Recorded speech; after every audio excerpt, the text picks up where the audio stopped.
விக்கிரமனை போர் செய்ய சொல்லி தூண்டிவிட்டது யார் அப்படிங்கிறத விசாரிக்கிறதுக்காக பொன்னன், வள்ளி, மாரப்பன் 3 பேத்தையும் அரசவைக்கு கூப்பிட்டுருந்துருப்பார்.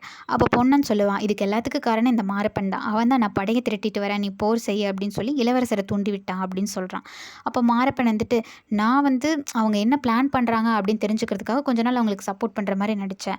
அதுக்கப்புறம் அவங்களோட பிளான் எல்லாம் நான் அச்சுதவர்மன் கிட்ட தளபதி கிட்ட நான் சொல்லிட்டேன் அப்படின்னு அவன் சொல்கிறான். இதுக்கெல்லாம் காரணம் யாருன்னா இன்னொருத்தர், அந்த சிவனடியார் தான் காரணம்.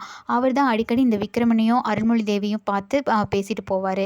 இவங்க பொன்னனோட குடிசையில் தான் அவங்க சந்திச்சுப்பாங்க அப்படின்னு அவன் சொல்கிறான். அப்போ வள்ளி சிவனடியாருக்கு சப்போர்ட் பண்ணா. சிவனடியார் அவர் இந்த இப்போ போர் வேணாம் அப்படின்னு சொல்லி தான் அவர் சொன்னார். ஆனால் இளவரசரோட மனசை யாராலையுமே மாற்ற முடியல அப்படின்னு சொல்லுவான் வள்ளி.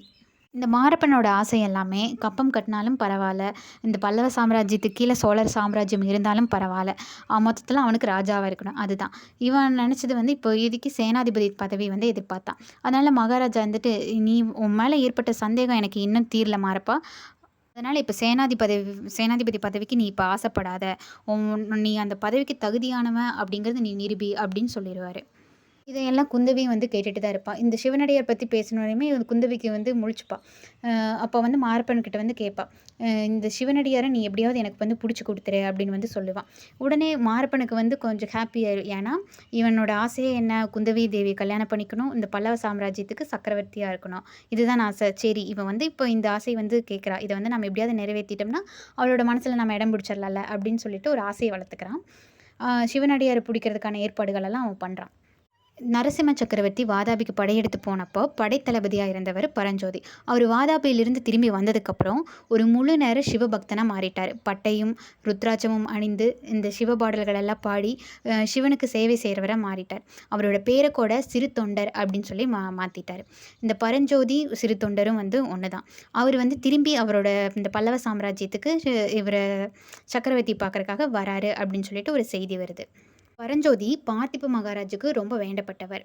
விக்ரமனும் இங்கே இல்லை. அதனால் இவங்க ஒரு டைம் முன்னாடி நம்ம ஒரு ஸ்டோரியில் பார்த்துருப்போம்ல, சோழர்களினுடைய பொக்கிஷம்னு சொல்லிட்டு, அதை எப்படியாவது பாதுகாத்து வச்சுக்கணும் அப்படின்னு சொல்லிட்டு ஒரு நாள் நைட் அரண்மனையில் திருட போவாங்க பொன்னனும் வள்ளியும்.